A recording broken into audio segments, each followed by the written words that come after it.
What's up, YouTube? This is Ricky from the Old AF Reviewers. Now, I've got a couple of very special guests tonight.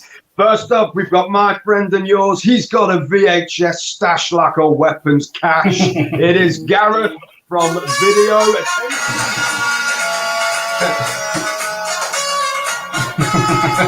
Hello, before we get copyrighted.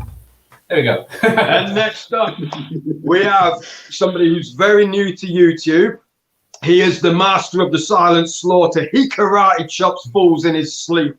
In fact, he's been known to slash a dude's throat with a fucking baby wipe. It is Sid from Cool Movie Gram. Give it up for him. Hit the Blue Oyster music. He doesn't get it. It's my theme. Oh.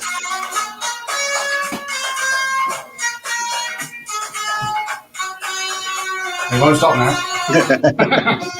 Representing the West Midlands. West Mids. We're gonna start off. Okay, so Gareth, anybody who's not connected with you, tell us a bit about your channel and what we can expect from it. A lot of VHS content. So if you're as old as I am and remember VHS, in fact, I've got some here for you. There you go. You can have your Bernard Manning bites back that you requested. You were showing me your limited edition of Predator VHS. I thought you'd ask about that. So there's that. There it is, Rolf Harris at his finest. And one of your local lads, Sir Ken Dodd. Oh, no, not him. No, I got that wrong. Sorry. Yeah. Bernard, yes, Ken Dodd. Oh, no. I messed up. Okay, so Sid, you're very new to YouTube. So anybody who's not connected to you, obviously I'll leave links to both channels in the description below. Tell us a bit about your channel, Sid, and what can people expect from it? Sid. Sid, talk to me, baby. Okay, we'll go to a couple of comments. Okay. Okay, so Tony from Sinister Arts and Movies here. Hello, Tony. Thank you very much for tuning in. We have got Funko, Freddy and Co. Howdy, boys. Howdy, Pabs. How are we? Vast Man. They're talking about you and him dancing to the Blue Oyster. Okay. Oh, no, Sid John. Hopefully he'll come back. Okay. Elisa is in the house. Elisa Jet Rose. Hi, Ricky. Sinister Arts and Movies, Vastman, Horror Lives Matter, and all. Hello, Elisa. Thank you very, very much for tuning in. It's a pleasure having you here. She is a cool guitarist. I'll tell you what, she makes Eric Clapton look like he's strumming a banjo. Vass is saying, hi, Elisa. Carl is in the house. Carl in the 09. Evening. Good evening, Carl. Thank you. And Matthew Binney, videos and more. Good morning, everyone. Well, good evening here. Yeah, he's up early. What time is it in Aussie? I think it said it was about 6 a.m. there for now. Bloody hell. Hey, Matt. Hey, Carl. Carl in here. Everybody just saying hello to each other. Thank you for having me here. Thank you for being here. Oh, we have got Sid back. He's back. I don't know what happened. He's back in the room. Connectivity issues, man. Sid is back. Right, so before we lost you, anybody who's not aware of your channel, what can we expect from it? Oh, well, film reviews, really, and unboxing, and just talking about just film in general that I enjoy, and just my take on certain genres, and it kind of covers anything from classic Hollywood action movies, science fiction, some horror, and I love Hong Kong and Asian cinema and everything from, like, not just as in the Hong Kong and the martial arts movies, but in terms of like the crime thrillers, even Korean and Japanese films as well. Yeah. I watch like pretty much a lot of movies, and I even studied it when I was at university. So I kind of had like a passion for movies at one point, a lot, and I still have. I still do. I love watching movies of like almost any kind. Yeah, you always educate me about the Hong Kong cinema. I'll give you that. You studied something else once upon a time, didn't you? Oh, martial arts. Oh yeah. Yeah. I did kickboxing when I was 13. Then I did a few different styles, and now I haven't really been to a dojo for so many years. But only thing I do now is I'm gonna go to the gym, hit a few weights, and then go on the bags if I can get some time. But then when you're juggling for like a full-time job, Yeah. you've got kids and everything, and married as well now again, so just busy with it. Yeah, it's always a bit grim being married, but never mind. It's going all right. It's going all right so far. So, with your martial arts, what's the most bizarre thing you've ever used to assassinate someone? Oh, I've never assassinated anyone because No? Sid, you let me down. You've let me down. I've administered a few moments of pain. I've administered pain to some people, but then it's never really been something that I've like always kind of looked out for. It's just that if a fight came to me, then maybe if I try and resolve it, I'll resolve it. If not, then check them. Yep. All help. Grab the credit card out the wallet. Yeah, cool. What about J horrors then? Do you like all that sort of stuff then? Some of them, yeah. I loved. I've seen a few like Ring and Dark Water was a good movie. The original Japanese version, one creepy ass movie. The Grudge, and a few other ones. And I've seen a couple of South Korean horror movies as well, which I think I like. There are some absolute crackers when it comes to like the ideas, the originality, just the tension and the atmosphere they have in their films. It's absolutely, it's just quite thrilling because, to be honest, when it comes to horror movies, I personally think that as the time has gone on, especially when it comes from stuff from America and Hollywood, horror movies, there's only a fair few which I think are like, wow, this actually standout movies. When it comes to the horror movies that I like are the ones from usually from the 80s up until the 90s. I mean, I grew up with like watching people like Freddy Krueger and like Jason Voorhees and even Michael Myers to an extent, those kind of horror movies, and then also Evil Dead movies and Sam Raimi stuff, Phantasm, House, and all that kind of stuff. I love those movies. House, and when number you watch one them now, number 3. Yeah, number 2, number 4. I just use it as coasters now for beer mats, but no, number 1 and 3 are classics. Gareth, what's your favourite sort of genre? Because I know you're a man of many, many different tastes, aren't you? Well, when I'm not watching Rolf Harris reruns, it's got to be action.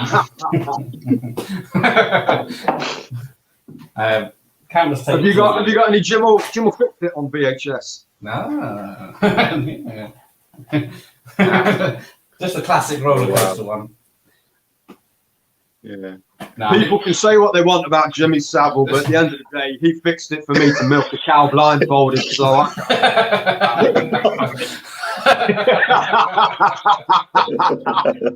but yeah. So, okay, what I wanted to talk about tonight, and I want to ask everybody who's watching the same thing. What makes the perfect action character? Not the action star, because we all know there's only one, and that's Arnold. But what makes the perfect action character? So I'm going to go to a couple of comments. Oh, bloody hell, I'm way behind again. I said that wasn't going to happen this time. Danielle, the girl in the movie. All right, Ricky and fellas, looking forward to this stream. Thank you very much for tuning in, Danny. Hey. Elisa, you have got to get Ricky to get you on the show. It would be a pleasure, Elisa. You and Carl coming on.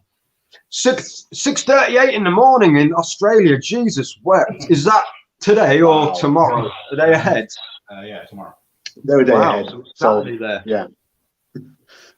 Paul Tams, evening, gentlemen. Hope you are both well. Both. Oh, maybe you put that one before Sid came back on. Crazy seeing Tasty's face. It is, isn't it? It is. I can turn it off. Elisa's saying she's very shy. Well, jump on because Gareth is very shy as well. But you know, once he gets to talk to a bit of Ricky, he's laid back. He has a few drinks, and we get cracking. Yes. Hi, Lisa. Hi, everyone. That's Tony. Go. When you get married, Yes. you become the punching bag. Yeah, well, yeah. Not Sid. Not Sid. He'll. I don't hate women, but you know, it's like I said, nothing like that. But I'll probably just let her win. Well, diplomatic thing to do. That's my keep fit routine. I get up in the morning, punch the bag around for half hour, then tell her to go and make me a cup of coffee. Katie, hi friends. I'm popping on to say hi. I'm at work for another 45 minutes. Never mind, Katie. Thank you for saying hello. Tasties, I'll buy that Rolf Harris VHS off you. Whoa. How much cash are we talking? It's very rare. Well, there you go. It's probably been burnt along with the Queen's portrait by now. Yeah, that was a sad ending. Dark Water was a very sad ending. Yeah. Yeah. I'm assuming we're talking. In fact, they both were very sad. The American and the Japanese one, weren't they? Yeah. Funko Freddy Pablo. How do men? How do men? Sorry, I'm late. My adopted daughter from Portugal. Here we go. Want to go down tonight. She's proper unsettled. Anyhow, after 12 minutes, the proper fall has kicked in and she's sound asleep in the cellar. Oh. Her surname's not McCann, is it? It's not Fritzl, is it? Well. Yeah.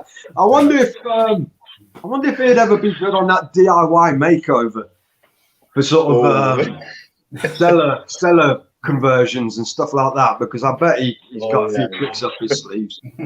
But yeah, so anyway, I'm going to kickstart. I think the main thing about an action character is he has to be called John Matrix, John McClane, John Rambo, John Wick, John McClane. John McClane. But yeah, I think the thing that modern cinema is not grasping with action these days is that it all seems to be set piece driven and special effects, as opposed to having that charisma and that lead character sort of guiding the story, as it were. For example, the likes of Die Hard, John McClane, Commando, John Matrix, all the sort of classic, Rambo, everything. You've got that one character who's driving the film, really. And it's other than John Wick, you don't really see that anymore, do you? Yeah, I personally think that's the same. That the one thing that, like you've said, I mean, apart from the name John being an interesting character, the one thing that action heroes need to have in order to be like relatable to the audience, I've always thought that there needs to be a vulnerability. Yeah. Like, for example, if you'd see the original First Blood, I mean, Sylvester Stallone playing John Rambo, you see he's got the PTSD and traumatic kind of past in like Vietnam as being a POW. Yeah. And that kind of brings that kind of like the character's not larger than life, but he's actually kind of a bit grounded. So the audience find it easy for him to relate. And even with Commando, when you look at the Arnold Schwarzenegger's character, John Matrix, I don't know if he's an indestructible guy who survived like 2 or 3 car crashes. Yeah, but of course he's got a daughter. That's his gentle side. That's his soft side. That's his weakness. Jenny is his weakness. So that kind of made the audience kind of relate more to the character. Even John McClane, he has this kind of vulnerability about him. The fact that it's like when the cop guy says, he's alone, he's hurt, and he ain't had diddly squat from anyone from down here. So he had that vulnerability. He's just a guy with a few guns. Yes. So there needs to be a vulnerability for the characters. That was the defining moment in cinema, though, Die Hard, and it got slated at first. People were booing at the trailer, and they took Bruce Willis's face off the poster because he wasn't a worthy action star, apparently. Originally, Die Hard was originally written as a sequel to Commando, but I heard originally Arnold Schwarzenegger didn't think it would work. Bit of both. Sorry? I heard it was originally wrote for Frank Sinatra. Many, The original based on the novel, but then they'd actually developed Joel Silver, when the producer of Commando, Predator, and also the Die Hard movies, when he got hold of the script, he wanted to do a sequel to Commando with Arnold Schwarzenegger. That's why they changed it from John Matrix. They changed it to John McClane, and they thought that let's try something new, have like an actual actor, because Bruce Willis, he doesn't get much credit for it now, but he's a great action star, but he's actually a really good actor because he's done a variety of roles. So I thought, let's bring something more human. But in actuality, when you come to think of it, in real life, Bruce Willis is probably tougher than a lot of the Hollywood A-listers at that time, including Arnie and Stallone, because he's actually served in the military, and he's actually got he's got service under his belt, and he's actually he's a trained kind of guy. So he's fair enough. He does he did a few rom-coms in the 80s. He did a TV show with Sybil Shepherd, and also some really cheesy 80s kind of like ballad songs. But he's actually was a pretty tough dude in real life. But not as tough as Arnie. Arnie eats green berets for breakfast. Anyway, Gareth, what do you think makes the perfect action star or action character? Sorry, a bod I can compare to myself. Absolutely. So I can say, oh yeah, that's me there. Or they just got to kick ass basically. And I'm easily pleased. Big explosion and a big gun blowing shit up.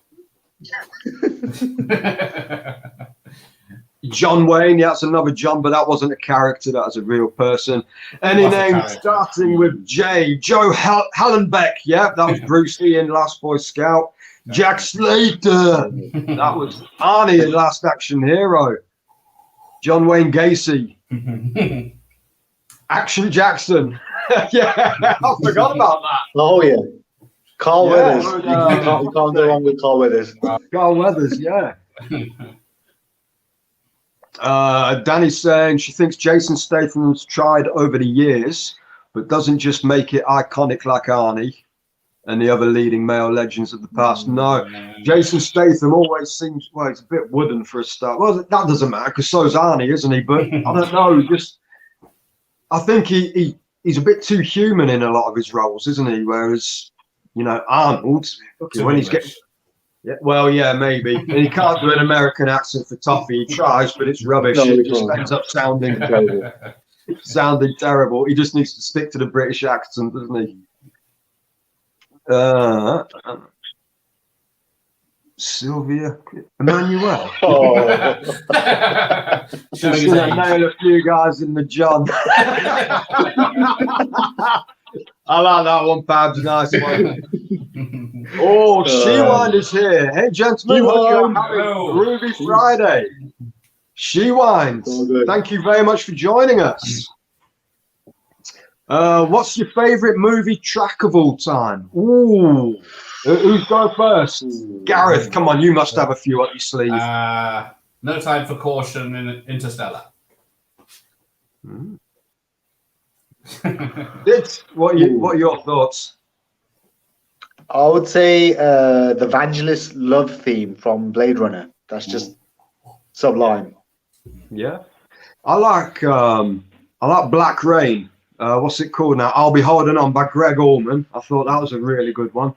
I don't really know about a track, but the theme from Schindler's List I think is brilliant as well. Very haunting. It really fits the film nicely. But At the end of Commando.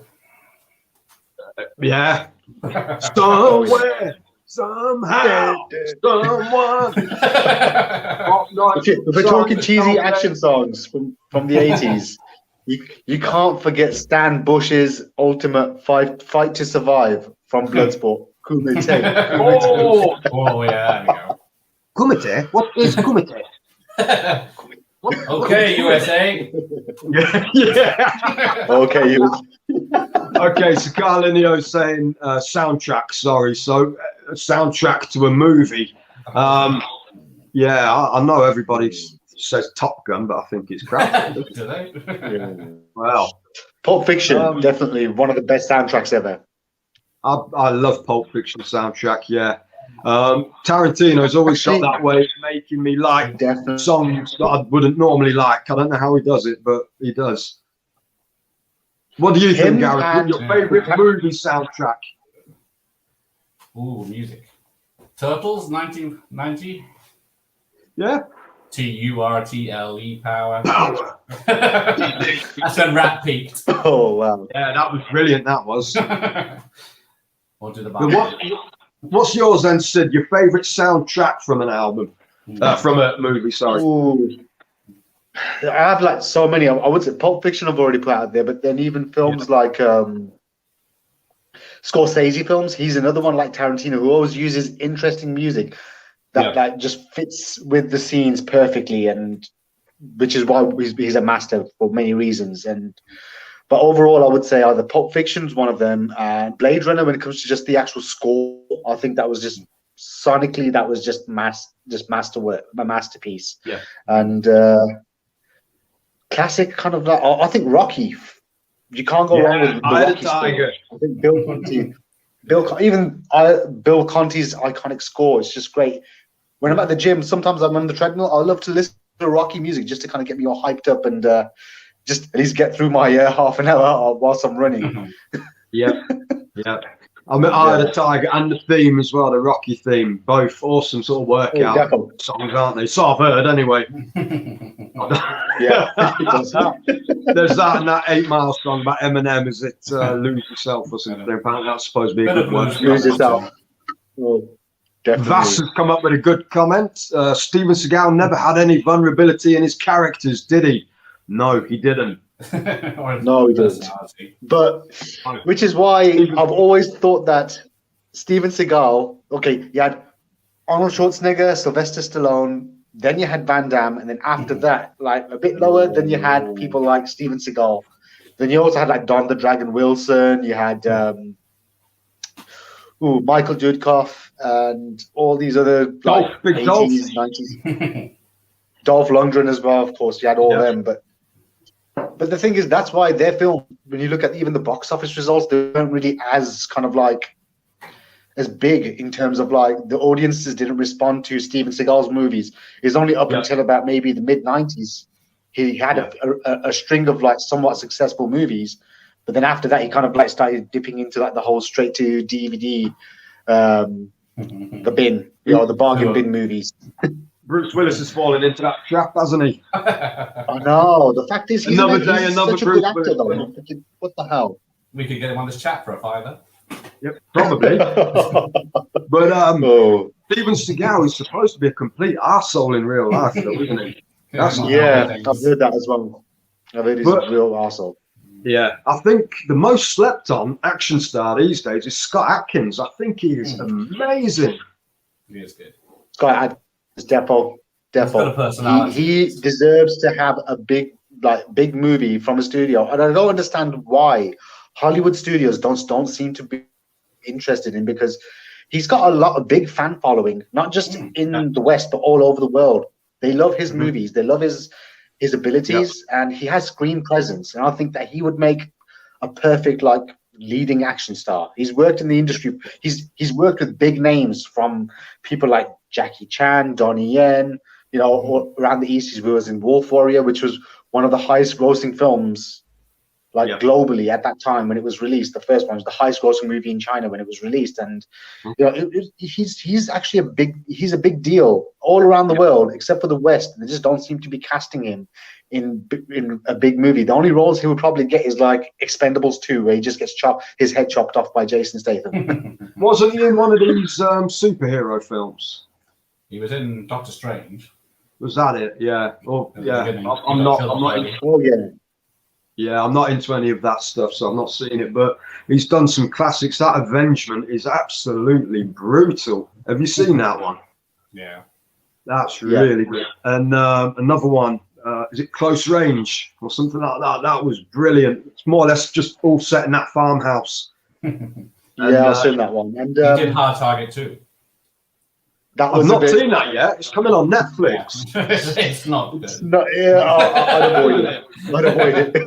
If you like him, it's all right. Yeah.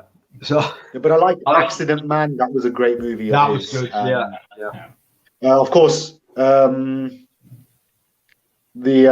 Undisputed movies are just classic. I just think the ones that when his character Yuri Boyka came in, that's the role that made him, and I thought he was absolutely amazing in those.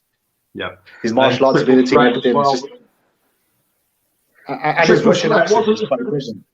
Yeah, Triple Threat wasn't as good as I thought it was going to be with the sort of cast. I thought it was going to be phenomenal, but I know.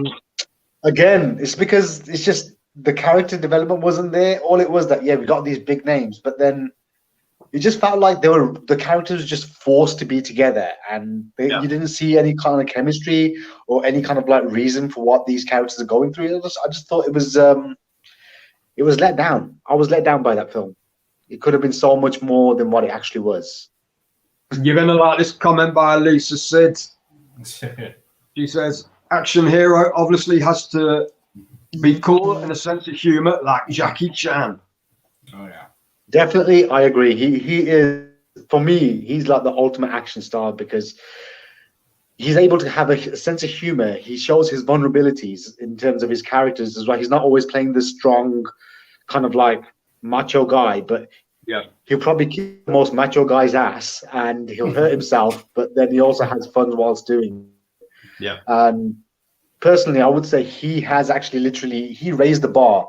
We had all these other guys like Stallone and Arnie and everyone. They were doing films like Cobra, Predator, Commando, and all these kind of things. I mean, Jackie Chan was hanging off the bus with an umbrella and sliding down like a pole of chandeliers in Police Story.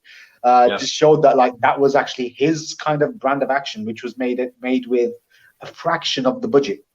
Yeah, definitely. Which is absolutely like wow. You know, I've always been in awe of like what Jackie Chan was able to do. But his best movies, I would say, probably from like the tail end of the 70s up until like 94, which is mid 90s, which is Drunken Master 2. So from like maybe the Snake and Eagle Shadow period to Drunken Master 2, that was probably Jackie Chan's top tier days. And after that, his films were just okay, not bad, and then just mediocre. And now it's just the last decent film he did was The Foreigner with Pierce Brosnan. That was good. That was very different for him, wasn't it? It was a bit more of a sort of revenge flick, wasn't it? And his acting was really good. Yeah. I really enjoyed really what was it, Rumble in the Bronx? I thought that was a really good one. That was a decent movie. Yeah, that was pretty good. But then, that was kind of towards the period where I think Jackie Chan's movies started dipping in the quality. Like, it's just only a few years later, he'd actually cracked Hollywood, did Rush Hour 1, Rush Hour 2, Shanghai Noon, all those kind of films, and then a few duds. And then decided to go back to Hong Kong, and he made a Police Story, which showed that he can actually be a serious action star and he can actually act. I've got that. And he was in Cannibal. That's a good movie. He was in. That's a good movie. New Police Story was really good. Cannibal Run as well. Cannon, yeah. It was a cannibal then, I thought. I remember that. Cannonball Run. He had a very for his after school. Jamie Hines here. Hello, Jamie. Thank you for joining us. Dropping in to leave a like. It's all about Arnie for me. Well, there we go. End of the session. Yeah, there we go. That's it. Oh, the Dutch film buff is here. Hans Zimmer score is amazing indeed, Gareth. Yeah. There you go. Dutch movie film buff is saying hi. Hello. Thank you very much for joining us. The Omen 1976 soundtrack is great. It is, yeah. That comes second only to The Exorcist for the old horror. I think the Tubular Bells just picked it. Drive soundtrack is awesome. Defo. That is an incredible score. The music was just really good in that movie. The way it was used in the scenes was really good. And here's another one who I don't think gets as much mention as he should in terms of like action stars is Chow Yun-fat. He brings like a certain quality to his movie, especially who was that? To his roles. You just when you said that. Chow Yun-fat definitely needs to get mentioned when it comes to action stars. I mean, films like The Killer, Tomorrow, Hard Boiled. He's able to bring like these this kind of dramatic quality, and he actually makes the character very relatable. He just has that natural charisma as an actor. Because I don't know if you've ever seen a movie City on Fire from 1987. It's the film that was pretty much a big inspiration for Tarantino's Reservoir Dogs in terms of the scenes and the character himself, like an undercover cop going to try and break down a jewelry store kind of ring, and his performance in that was absolutely amazing. He just kind of goes into the depth of like an undercover cop who's trying to survive from the police and also gangsters and thieves who are trying to kind of like kill him. But it's really good movie. But it just shows he was always, when it comes to action stars, he's just had that style, and his charisma just made him really kind of like just someone to root for. Definitely. I loved him in that film with Mark Wahlberg. The Corruptor. The Corruptor. That's a really good film. A lot of DMX on there as well, so it's got to be good. What do you think to Chow Yun Fat, Gareth? It's definitely cool. Not much cooler than him, is there? He can just Arnold. Let's see how to get peed on by a baby. Oh, Dutch film buff. Love the score for Tango and Cash. I love that.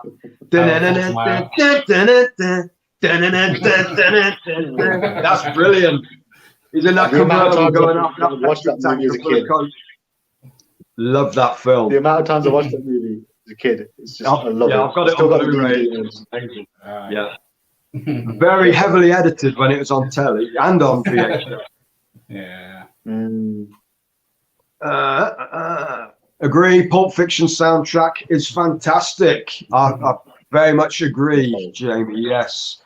Jean-Claude Van Damme is great action hero icon, I think. Bloodsport, Kickboxer, Cyborg. Have you seen the trailer for Bloodsport 2 out next year? It has some of the original cast in it too. That was actually a fan-made trailer. That wasn't I thought it was a real trailer. That was just someone did like a Bloodsport Reborn kind of thing. They just used clips from other movies in order to build hype up. But there hasn't really been any actual confirmation from JCV himself or anyone else saying that yes, this movie is going ahead. Right. I'd love to see it. I'd love to see that movie. I thought they'd done it. I thought they'd done one with Mike Tyson. Oh no, that's Kickboxer, wasn't it? With Mike Tyson. Kickboxer, yeah. I didn't really think much of the reboot though. The Kickboxer reboot was kind of weak. That was the one where he was blind, wasn't it? That was the sequel. No, that was Bloodsport at the end when he turns blind. Yeah. Yeah, no, there's one where Van Damme's blind, doesn't he? He fights Mike Tyson. Oh yeah, at the end. That's the second one. That was because the first one, Kickboxer Vengeance, was the original reboot of the first one, and I didn't. That was kind of weak because I thought the guy playing the Kurt Sloan character wasn't really. Yeah. I don't know. I couldn't root for him. I was like, it's just kind of seemed really kind of thrown together. That film. Yeah, I agree. My favorite soundtrack is definitely The Crow. Wow. Good choice. I can't even think of what the soundtrack sounds like. I watched the film once and didn't really enjoy it. Oh, sorry, Sid. I thought it was a great movie, man. It's really I know it's got Brandon Lee in, but I didn't. I like Rapid Fire, but I didn't like The Crow too much. No, I thought that was actually a really good movie. The Crow. It's not like any other comic book movie. It's a lot more darker. It's sinister feel to it. Very violent and gruesome, and the music was really cool. Yeah. Wasn't it some sort of heavy metal soundtrack to that? It's like a heavy metal and kind of like 90s kind of goth type of music kind of mixed in as well. You had bands like Stone Temple Pilots featured on the soundtrack and whatnot. It was actually pretty good. It was a pretty good soundtrack. Yeah. Elisa Jet, she's saying Pulp Fiction as well. I think everybody loves that. Defo. My favourite for movie scores, John Carpenter. Halloween, I suppose. Halloween, Escape from New York. I can't think of the. I like Assault on Precinct 13. Was that John Carpenter? That's a great soundtrack as well. That was John Carpenter, yeah. I'm thinking of a remake with Ethan Hawke. Right. I don't remember that soundtrack. Carl, you're saying excellent, everyone. Thank you, Carl. Thank you for joining us. I agree with Tony. Carpenter is king. Here we go. The Carpenter fanboys are going to come out and gang up on us here. Oh, yes. Cheers, Don't worry. I'm already one of them. Oh, here we go. Carpenter's outstanding. At least Ant isn't here tonight from Lost Boy, dropping in about Leslie Nielsen. Let's not talk about him tonight.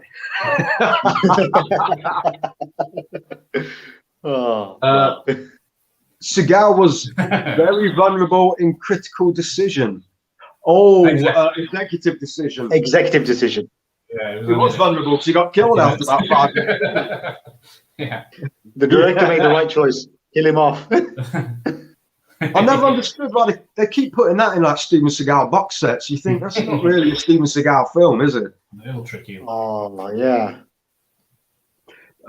Stacey Stevens. Hey up, Stacey. She's asking, what is the most wooden, annoying actor or actress? Hello. I might get a lot of hate for this. Hasn't it? It's got to be.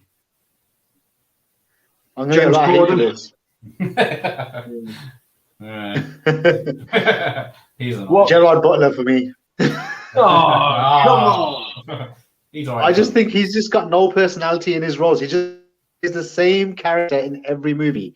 He could be set in biblical or even mythological times up until now. He's always been the same. Yeah, but you can't say he's the same in 300 as he is in the Has Fallen films where he's playing Mike Banning. No.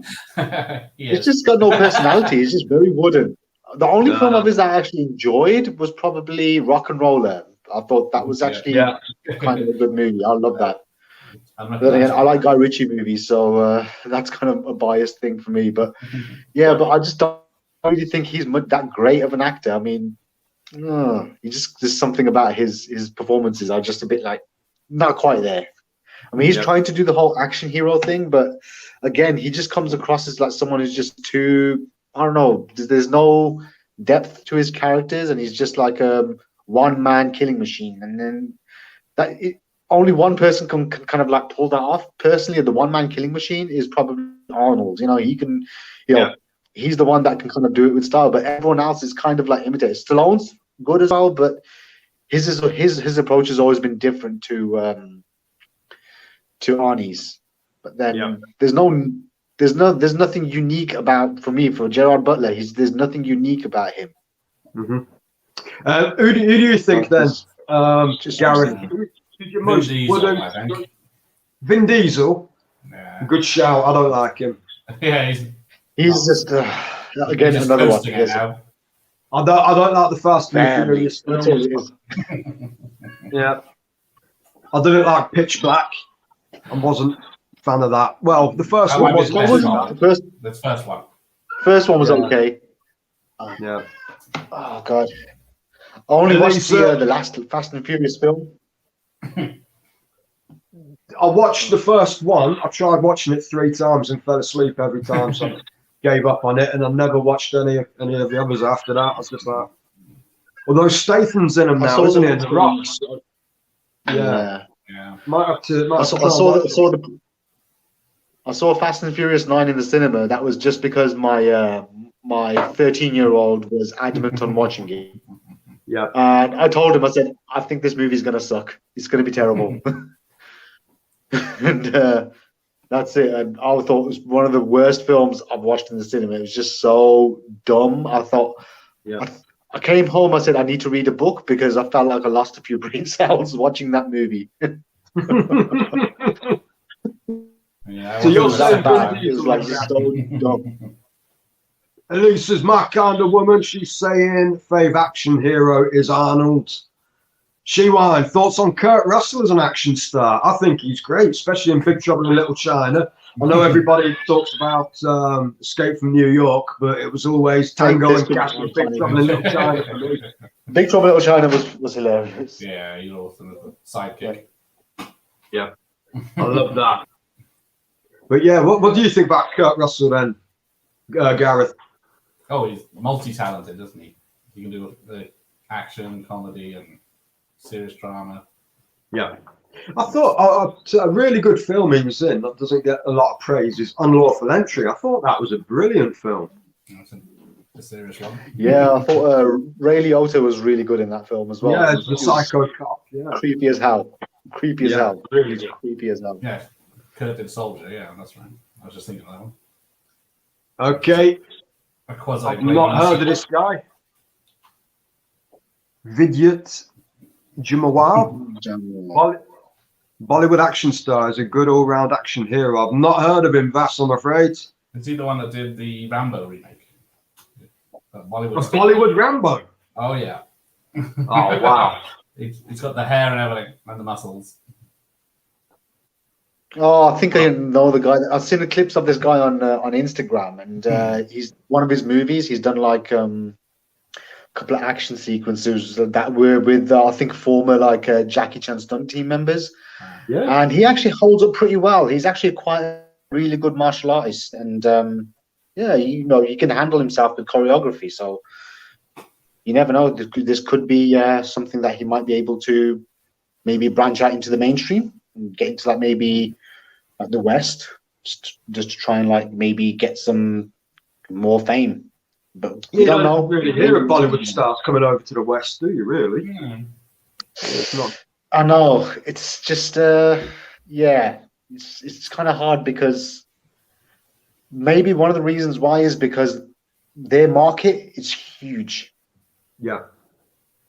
So they make they make so many movies, and they've got like a big audience and big fanfare, not just in India, but also outside of those countries and around Asia. Even in the UK, they've got like quite a big following, and yeah, they're saying that the audiences expect them to do certain type of roles, and they don't want to come into the West and do English movies where they would have to just play like, bobble their head, go hello.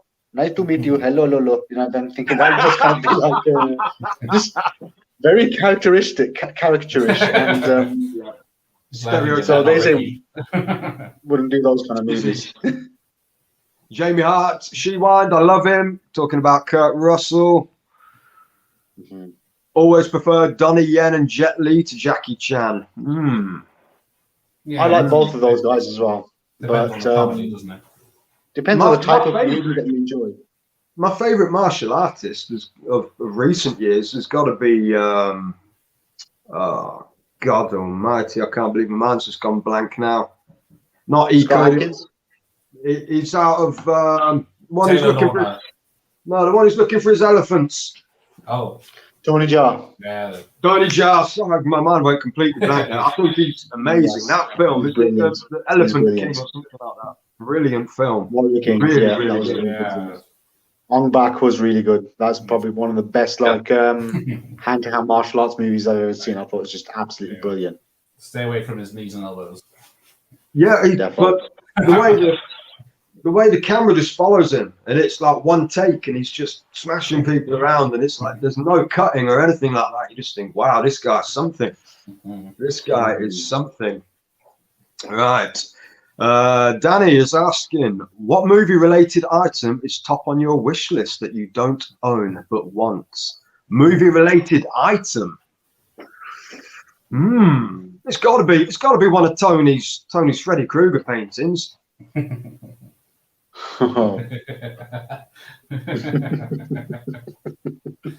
But yeah,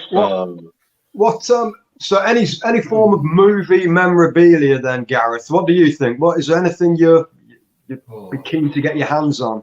Wouldn't mind the Rambo knife with a little compass on the top. Yeah. Or Conan's sword. If I could lift it. That would be good, wouldn't it? What about you, Sid?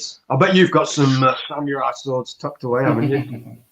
No, I got some nunchucks, but I don't have any samurai swords. I have some extendable metal ones. They're really good. Cool.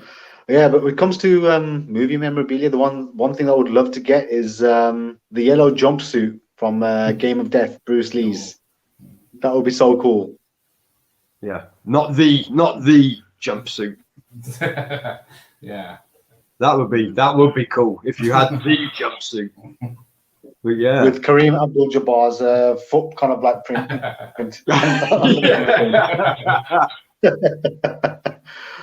Hi, Sophie's Sophie. Retro Revival. Hello, Sophie. Thank you for joining us. Hey, guys. Hope you're well. I'm well. I'm hoping these two are as well. And I'm hoping you're very well.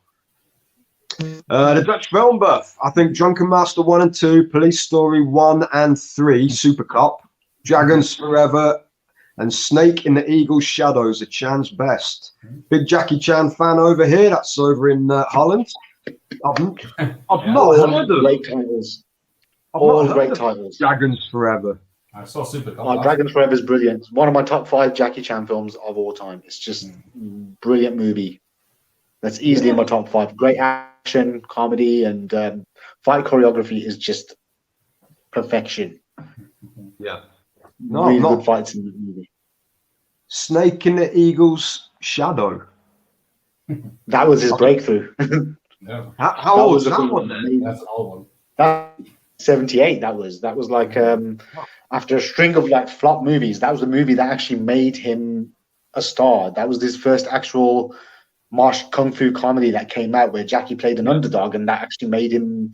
That was the first martial arts movie that came out, which actually broke Bruce Lee's box office record in Hong Kong at the time, which made Jackie Chan like quite a big star.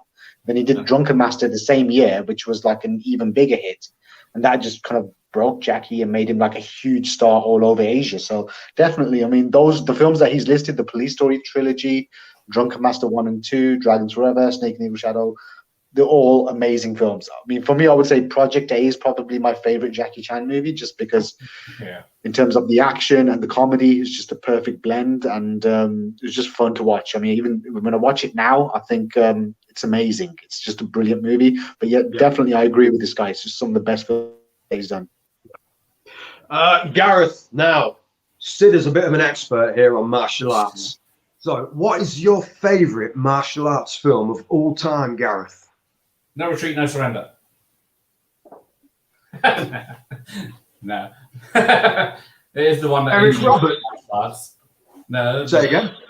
Van Damme one from where he's the bad guy from about 85.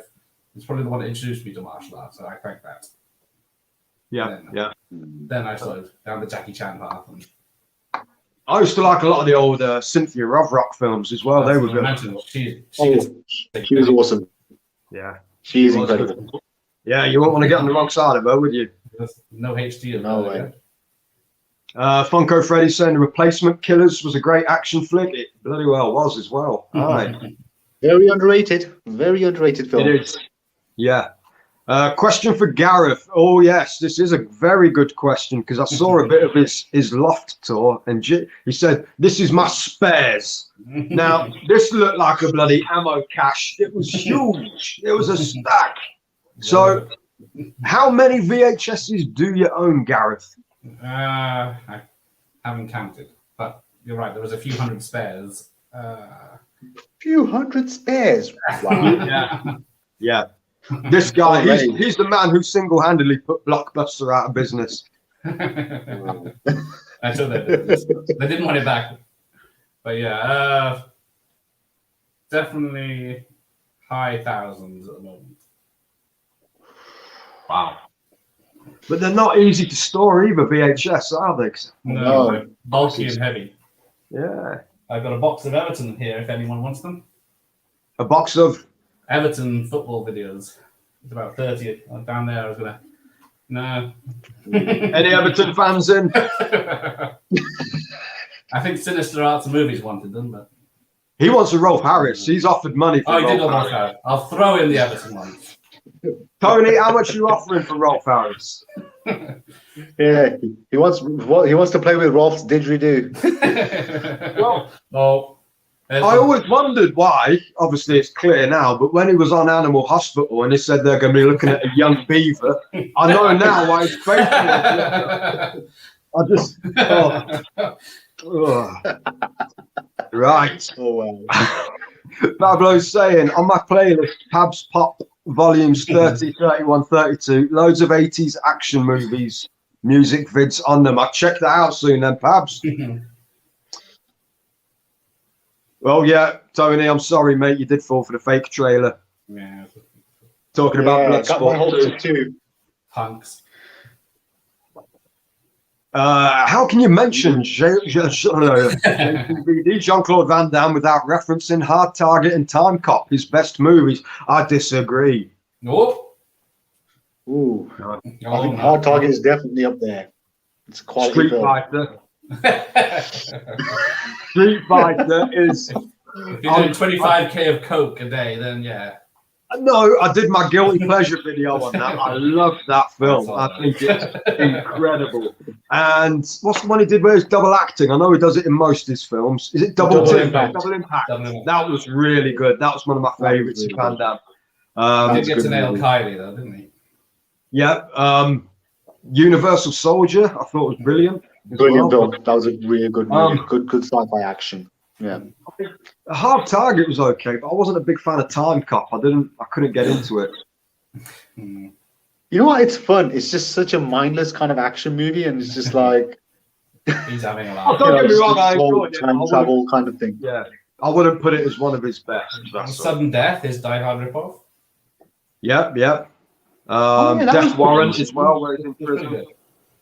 AWOL was good as well. Yeah. Well, that's very similar to Brothers. It's Lionheart and Abroad, isn't it? Yeah. Yeah. But that was a really good one. I can remember watching that as a kid. Loved it. Bloodsport and Kickboxer are my faves. Yeah. Kickboxer, I haven't seen that in years. Oh dear. Yeah. Bloodsport was brilliant. Yes. Yeah, The Crow was full of 9-inch nails, etc., wasn't it? Yeah. Yeah, that's probably why I don't remember the track. That's not my sort of music, I'm afraid. Anything. I agree, Vastman, and Double Impact. I love Double Impact. Yes, I do love that. Definitely. Twice the Van Damage. Jerry Goldsmith is the king of the 80s scores. To an extent. It all gone silent. It all went very silent. A bit of tumbleweed. He's good. Yeah. The Crow has The Cure, 9-inch Nails, Smashing Pumpkins. I like the dark, gritty stuff. I like Bowling for Soup. Fun. Thing, yeah. The Thing 1982 soundtrack was great.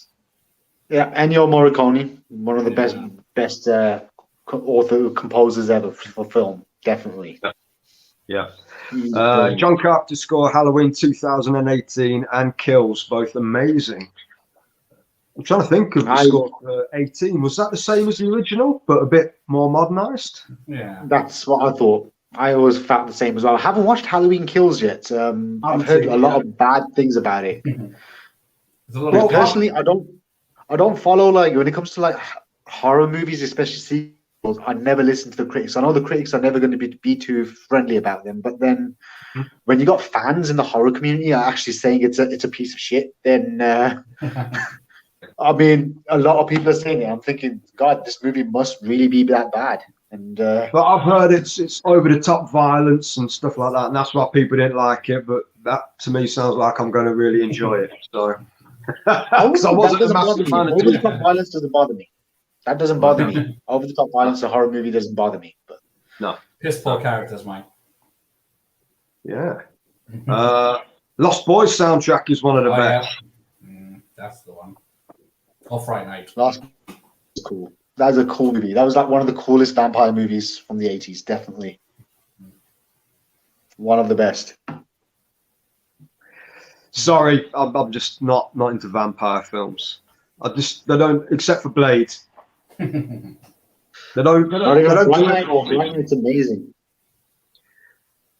From Dusk Till Dawn, that was a great one as well. Oh yeah, let's forget about that one. Yeah. It's only half a vampire movie, to be fair. So. Yeah, half gangster film, isn't it? Oh no, it's a mixture of different genres, but then you also got Salma Hayek doing her dance. So it's like, hey, that was worth the ticket alone. That's worth the price. That's worth the price of the ticket. Yeah. Jamie Hart is saying sinister out some movies. Indeed, The Lost Boys was one of the first soundtracks I ever bought. The vinyl over Elisa, I will have to go. Have a great night, Ricky, and see you all soon. Stay safe. Stay safe, Alicia. Thank you very much for joining us. Right. What is your favorite Stephen King adaptation into a movie? Mine's Pet Sematary 1989. Who wants to go first on this one? Salem's Lot, the extended version. That's probably the first one I saw, and it scared up the Jesus out of me because of the kids at the window. Yeah, that was pretty creepy. That's a vampire. Yeah. You don't like it. Yeah. No. What do you think, Sid? I think there needs to be different categories because Yeah. he's got horror movie adaptations of his horror novels, and then he's also got the non-horror ones. Favorite horror movie That's the adaptation? Running Man. Running Man was great. That's like the Richard Bachman books that he did. But I would say it's a toss-up between The Shining and Misery. They were like absolutely amazing, and even the new version. Yeah, Chapter 1 was really good. Yeah. I'm still torn between the original and the remake of Pet Sematary. We did the video about it saying that there's good and bad in both, so it's hard to judge which is which. So I'm going to play it safe and say that It remake, part 1, not part 2. Part 2 was too slow.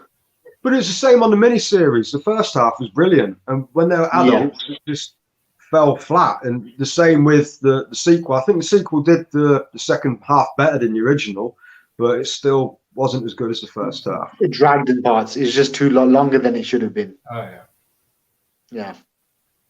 Right. Pabs is saying, my mate says the Eddie Stobart movie is class. I haven't seen it, but the trailer looks awesome.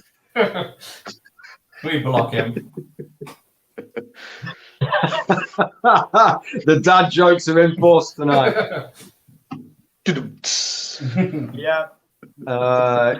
They killed him off, and I hated that as a teen. In the Netherlands, the movie came out as Critical Decision. By the way, Van Damme's AWOL, or Lionheart, was released over here as Wrong Bet. Oh, that's what he says at the end, didn't he? Because he bet against him. Wrong bet.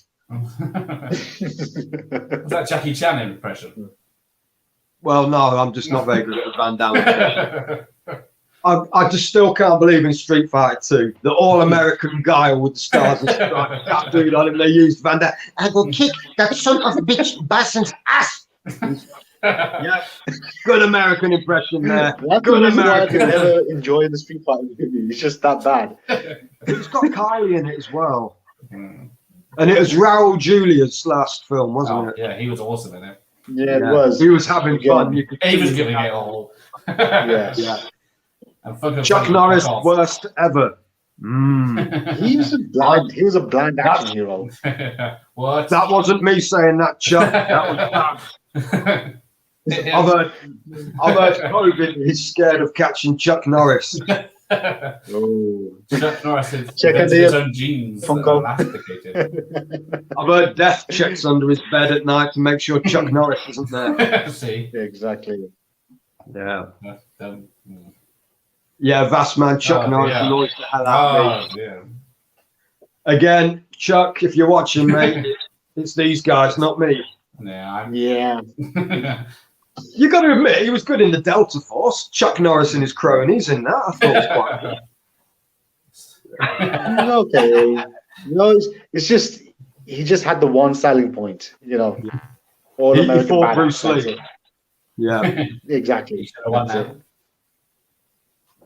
A couple of woman action stars, Jamie's saying. I love Kate Beckinsale and Mila. I can never pronounce her surname. Jovovich. It's a Y, isn't it? Jovovich. Kate Beckinsale, yeah, she was good in the Underworld film. What was that? Was it Kate Beckinsale who was on that recent Prime film? Is that Assassin Woman? I can't remember. Yes, that was it. Yeah, what was it called? I can't remember, but people were slating it. I really enjoyed that. I thought that was really good. I haven't watched it yet, so. Yeah. I'll tell you, who was also badass is old Bridget Fonda in Assassin. That was fucking brilliant That was back a really in the good day. movie. I need to watch that It was a again. really good movie. But the biggest badass female has got to be Sigourney Weaver in Alien. Ripley. Elaine Ripley. Brilliant. But yeah, she's one of my favorite characters. And again, Cynthia Rothrock, amazing female action star. Michelle Yeoh, she's absolutely kick-ass. She's so amazing. Mess with her. there's a woman I've seen. She used to be a stunt woman or something like that. She's now doing action films, only sort of low key ones. I can't remember her name now. But Zoe Bell? That's her, Zoe Bell. You are the man, Sid. You are the man. Yeah, she's Uma Thurman's double in Kill Bill. And Was she? She was. Yeah, she's the blonde one in Death Proof, that one that Tarantino did about the Kurt Russell. With Kurt Russell, the car racer, whatever he was. Yeah. Yeah, all right. I didn't realize that. And she was in Hateful Eight and Once Upon a Time in Hollywood in like small roles. All right. No, I didn't know, but yeah, I saw a film where she's in prison or something. You got to fight for the freedom. That was a brutal film. So fucking hell. Not like your 80s prison films with women in. No, it wasn't like Prison Cell Blockades or anything like that. It was a bit more blood and bones. It was quite brutal. The girl in the movie, that's a really good shout about Gerard Butler. He really doesn't have much or any depth into his characters. There we go. Yeah. I just think he's great as Mike Banning. I think he's brilliant. I grew up on Chuck Norris. No hate on Norris, please. Yeah, again, I didn't say a word about Norris. COVID is scared of catching Norris, like AIDS is scared of catching Amy Winehouse. Right. I named the Christmas tree Amy Winehouse because it dies soon, doesn't it? It leaves needles all over the floor. All right. Should we just leave there? Okay, let's call it down the Amy Winehouse one. Speaking of action stars, Shitwind is saying, what are your thoughts on Judge Dredd's? Husband is making me watch it for a retelling, and I'm laughing the whole way through, but I don't think it's a comedy. Are we talking the Stallone one? That was pretty laughable. But he's the law. That was funny. I am the law. I am the law. Yeah, he should have never taken his helmet off. They do first blood, not me. The new one that was based on the raids, I thought that was really good. Was it just called Dredd? Dredd, yeah, the one with Carl Urban. Yeah. Carl Urban. Yeah, that was good. That was really good. And he never took his helmet off. I'm not going to say anything about taking helmets off. I'll look forward to that then, Shreewine, because I think it's probably a lot of material there. I thought it was going to be great when I heard Stallone was doing Judge Dredd, because I used to read the 2000 AD comics when I was a kid, and it was like, it was poor. It was really poor. Who has a cat? Our dog has gone nuts. Is that you, Sid? Yeah, I have a cat. Yeah, he's gone out now. Yeah. Oh. Right. Kurt Russell in a film called Soldier was a good action flick. I've not actually seen that. It was quite a more modern one, wasn't it? Late 90s. That was like late 90s, I think. Yeah. Well, I'll say more modern compared to his 80s ones. It's a quasi Blade Runner sequel. What was that? Was it 300 Miles to Graceland? That was a good one. That was funny. That was a funny movie. That was really funny. The Soldier, I think I saw it once. Can't remember much of it. But I think Tony Jaa was actually like a stuntman on that movie as well.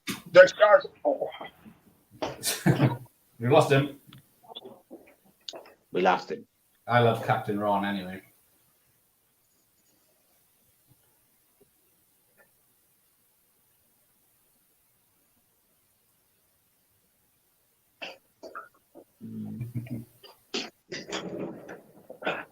Sorry about that. Just needed some water. Trying to wash the alcohol down because, like I said, I've been in a bit of a bad way. Right, Vass, Soldier 98 with Kurt Russell is underrated. Unlawful Entry is excellent. Awful title though. Not the film I expected. Yeah. I thought maybe that Rolf Harris VHS you've got should have been called Unlawful Entry. I remember going down to the video shop as a youngster and renting this video called Bald and Barely Legal. I put it in the recorder when I got home, ready to have a good shuffle, and I felt like a right twat when I realised it was a government advice video about tyre depth treads. Oh. You still did anyway. Yeah, it was challenging, but I pulled it off, if you get me.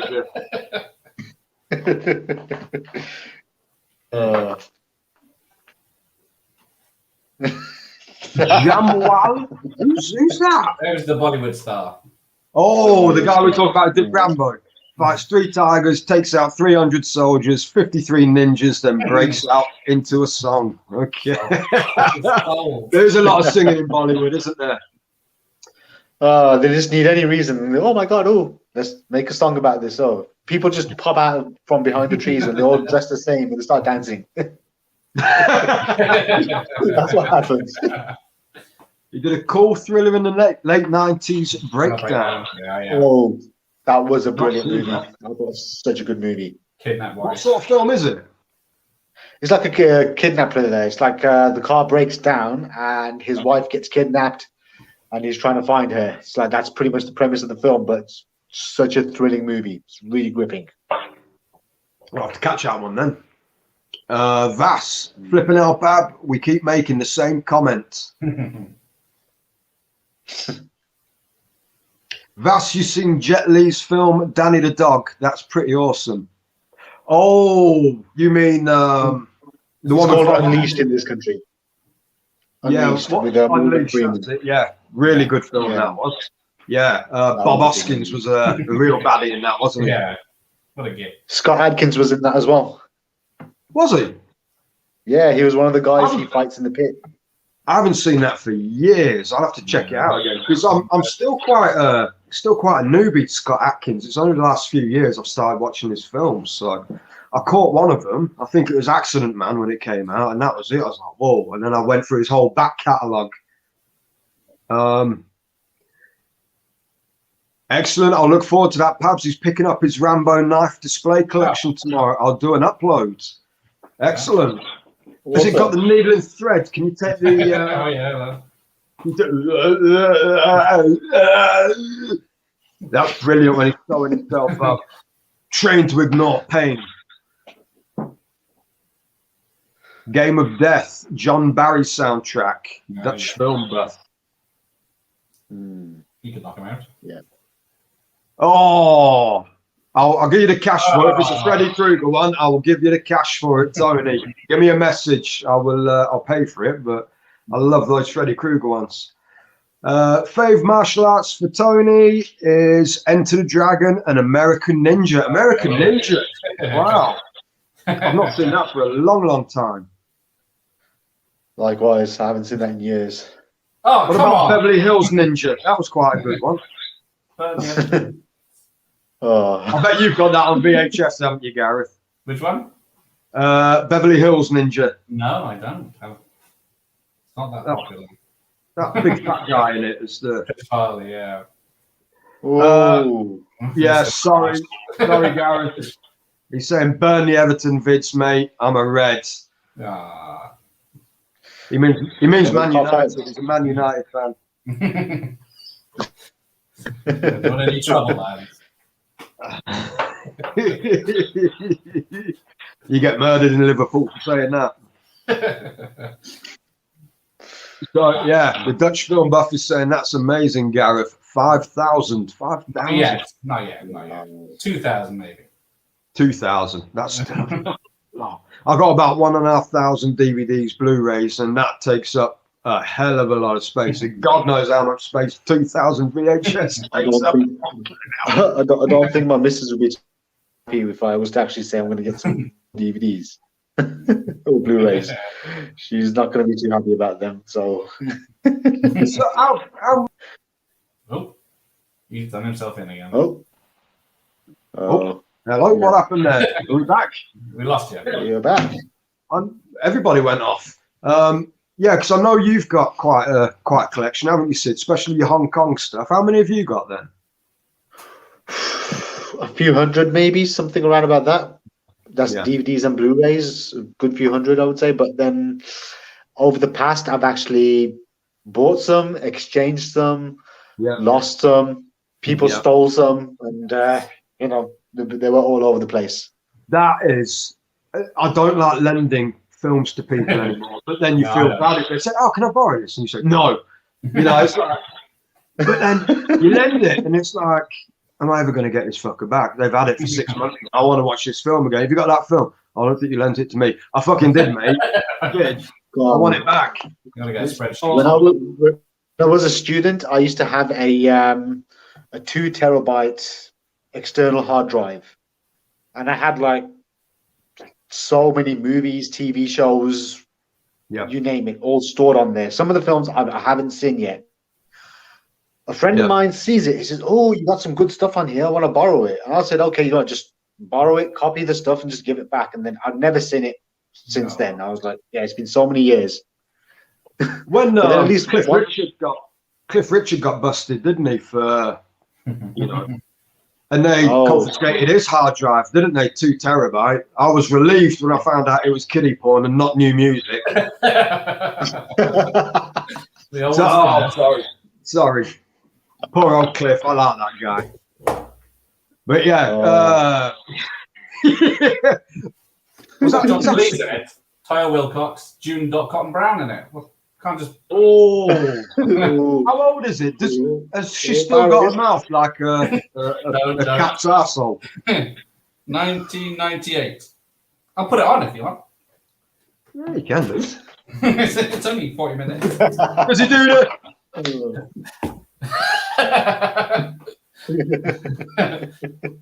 Coincidence. That's the sound his balls make, isn't it, when he's going in the back?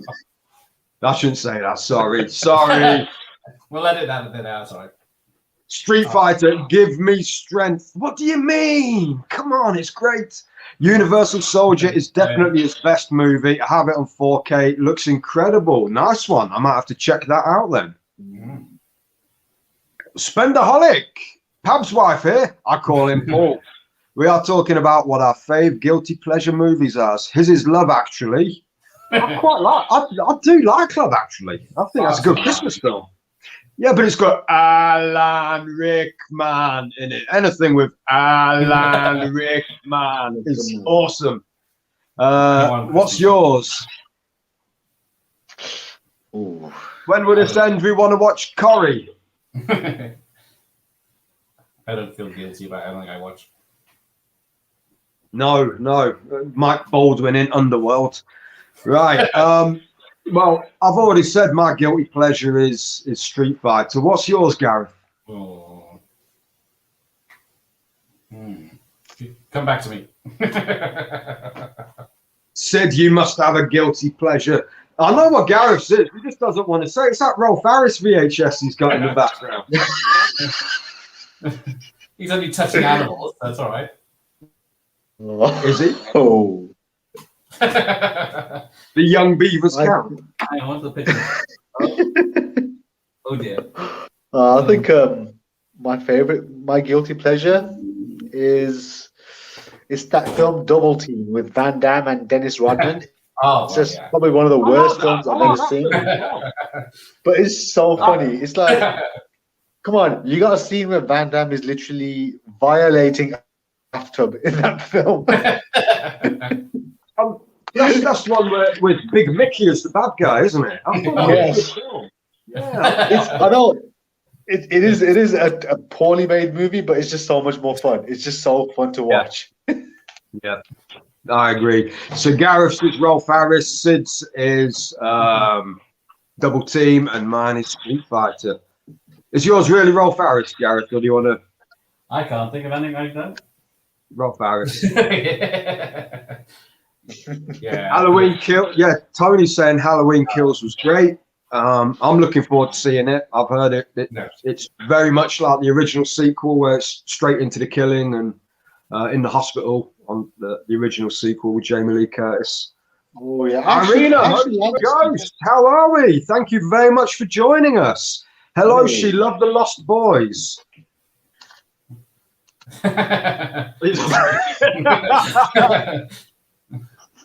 Stephen King's Misery, I think that is an absolute classic. I think it really is a good film. Kathy Bates in that plays an awesome baddie. Yeah.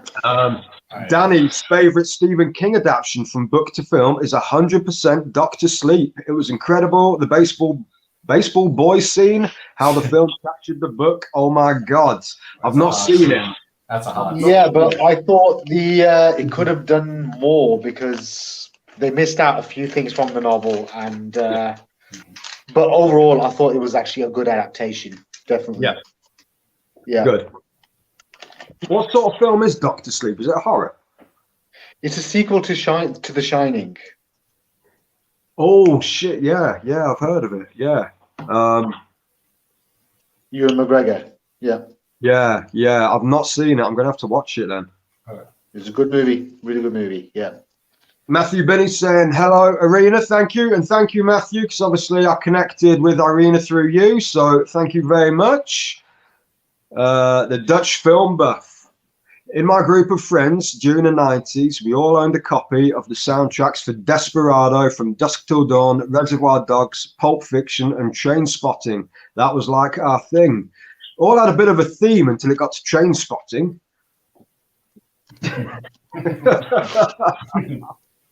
Oh, God. Right. Pulp Fiction made such an impact on us that we went to clubs in black suits. No kidding. In those days, we thought we were cool. I used to do that. I used to have like a t-shirt on underneath and have a suit jacket and trousers on and stuff like that. But no, I never wore suit and tie out to the boozer. Jamie Hart saying she can't pick one King adaptation. There are so many to love. Misery, Dolores Claiborne, Christine, Cujo, Pet Sematary. Cujo's one I've never seen. That's the dog, isn't it? I've not seen that one. I've never seen it. I bet you've got that on VHS, haven't you, Gareth? No, that's one I don't have. I know it is up there. Oh, yeah. Green Mile was Stephen King as well, wasn't it? Yeah. Yes. That's I'm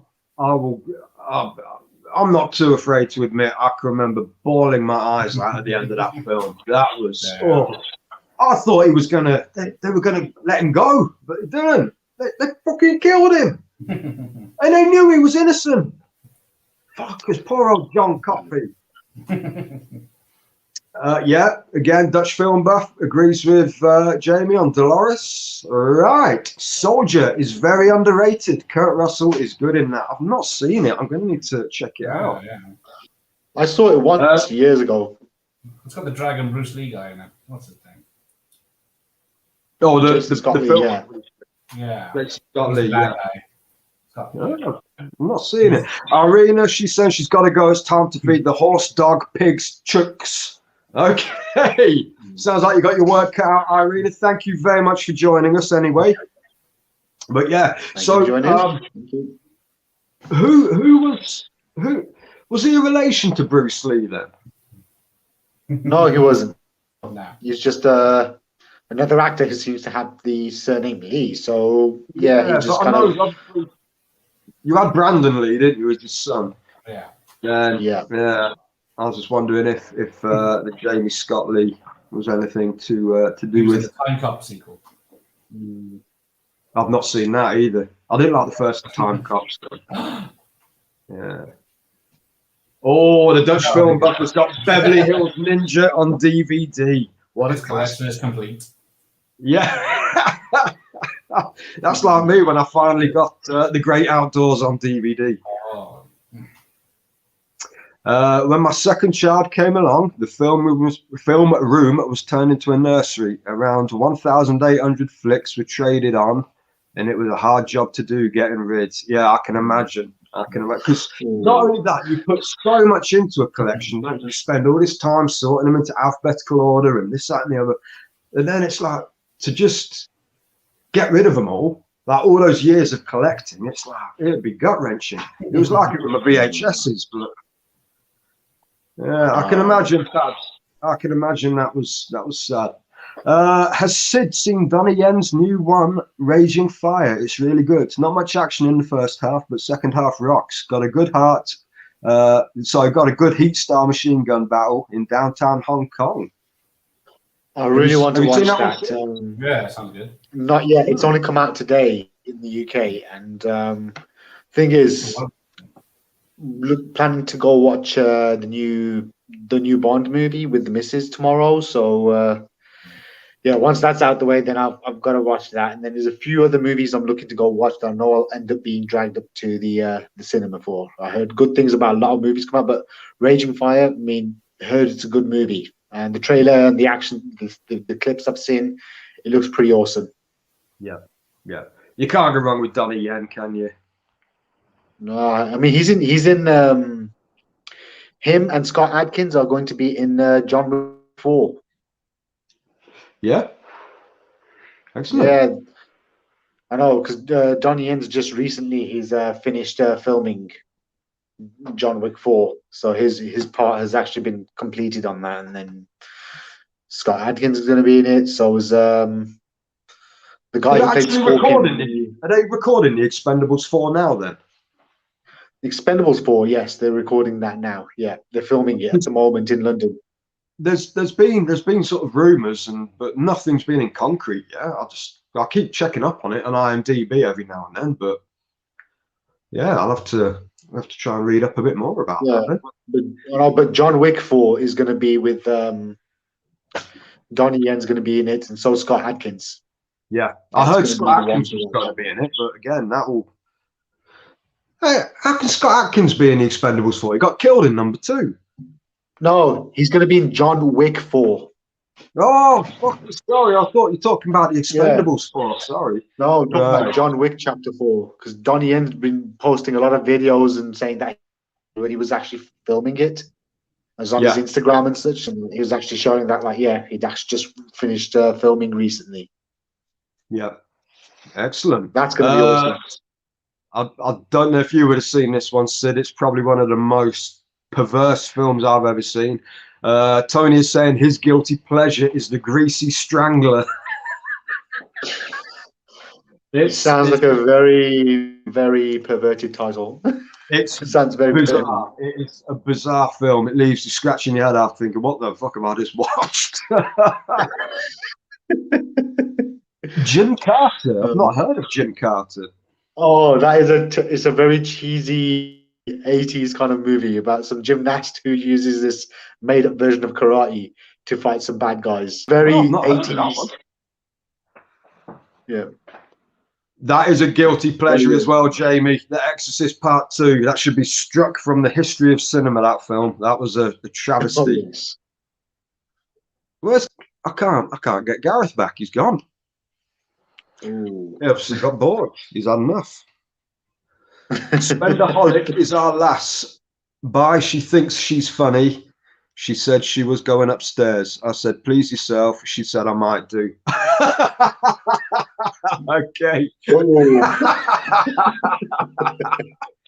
Vass is saying guilty pleasure. Virtuosity with Denzel. Not great, but so watchable. I've not seen it. With Russell Crowe as well. I believe he's the bad guy in this movie. Yeah. Ah, no, I've not seen it.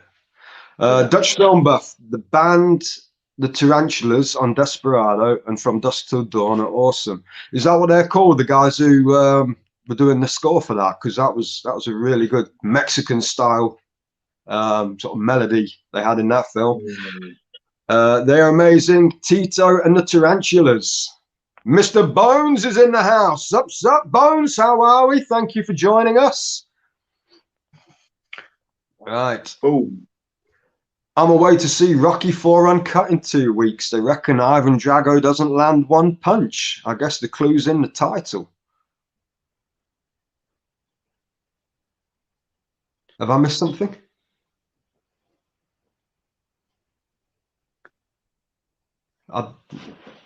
What clue? What clue's in the title? I don't know. Katie's there. Hi, Bones. Everybody saying hello to Bones. Yeah. Sid knows the movie. Cool. I subbed, by the way. A lot of material, martial arts on your channel. There is. Sid is the absolute man when it comes to martial arts. He knows. Thank you very much, Dutch. Thank you very much. Means a lot. Yeah, he's great as well. Movie database is here as well. Oh, hang on. Yes. No BS for me. Hello. Hey, he's back. Thank you. Were we keeping you up? We're keeping you up, Gareth. Blue screen of death. Yeah. I'm running out of space on Rob's old computer yet. But yeah, also as well, anybody leave. I've left the link to Sid and Gareth in the description below. Please check the channels out and give them a sub. That's what this program's all about. I want to start uniting YouTubers and sort of spreading awareness throughout the community to other channels as well, especially new ones like Sid, because he's got a great channel. So please, please, please check him out. And Gareth, if you want a trip down the video shop. Right. Oh, Jamie, yeah, well, it's not surprising you get a lot of flack for The Exorcist too. But I grew up watching it and fell in love. The visual style also inspired me to want to be a psychologist. It's a personal thing. Well, interesting. That's a yeah, very interesting way of putting it. Yeah, definitely. I saw a shrink once, and then the shrink ended up having to see a shrink. So,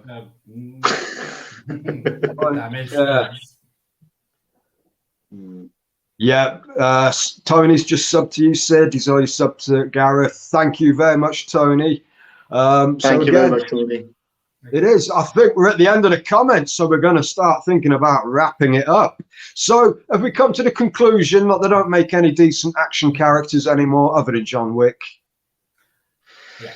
Pretty much. There's too much focus on the visuals, and there's not really much depth in terms of like screenwriting and character development. There needs to be some sort of development in terms of the character's journey. I mean, the characters need to have sort of a vulnerability, make them a bit human, but there also needs to be a journey where the characters actually change their perspective or something, and they go through like just some sort of kind of like revelation, and they actually change their life towards the end as well. There needs to be that kind of drive that kind of pushes the character to kind of like, this is what they're going to be like at the end. But that's why Die Hard always hit the right note for me as well, because he starts off just a regular guy. He's going through a divorce. And the first terrorist, he actually puts the gun to his head. So he doesn't shoot him, he just hits him, doesn't he? And then they have a scuffle.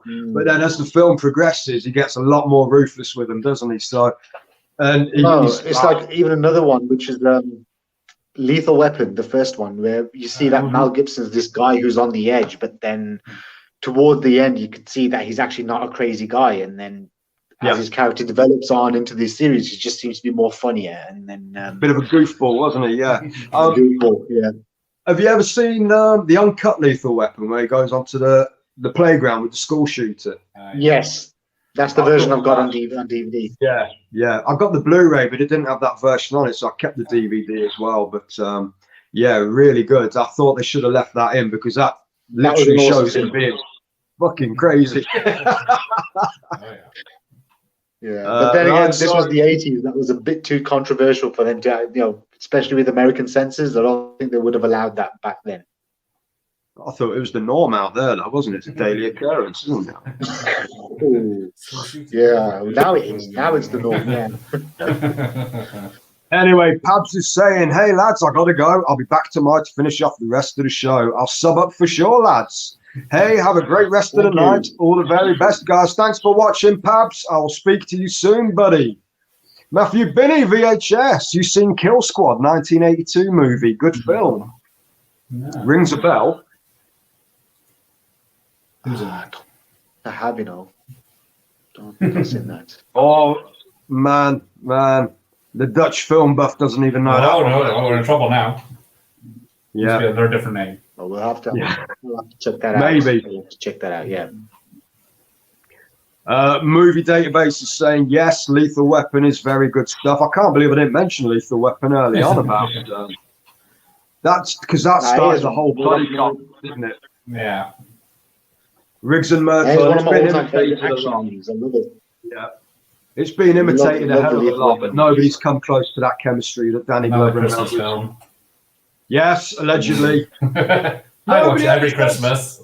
nobody says Lethal Weapon is a Christmas film. Everybody goes on there about Die Hard's a Christmas film. Nobody says Lethal Weapon's a Christmas film. Yeah, it is. So's Gremlins. So's Gremlins is a Gremlins. Yeah, I agree. Well, and I think Shane Black as well as. Yep. Lethal Weapon 4. End fight with Jet Li. Region 1 version is the best as it's uncut. Ah. I've got all the Blu-rays and everything. I'll have to check it out. I don't know if I've watched them before on it yet because it just got a bit. I like Jet Li. I thought he was a really good villain in there, but the film just got a bit. It became more comedy than action. I thought. I preferred Lethal Weapon 4 to Lethal Weapon 3. I think 1 and 2 are the best ones. But then I thought Lethal Weapon 3 was my favorite. I love that film. I love all of them, all 4 films. For me, that's one series of movies, but I think all 4 of them are just absolutely incredible. They're just really fun movies to watch. And that's I should have said that earlier when somebody said about a good score from a movie has got to be Eric Clapton, Lethal Weapon 3. That song at the beginning he did with Sting, It's Probably Me. That is awesome song. I love that. That's a great song.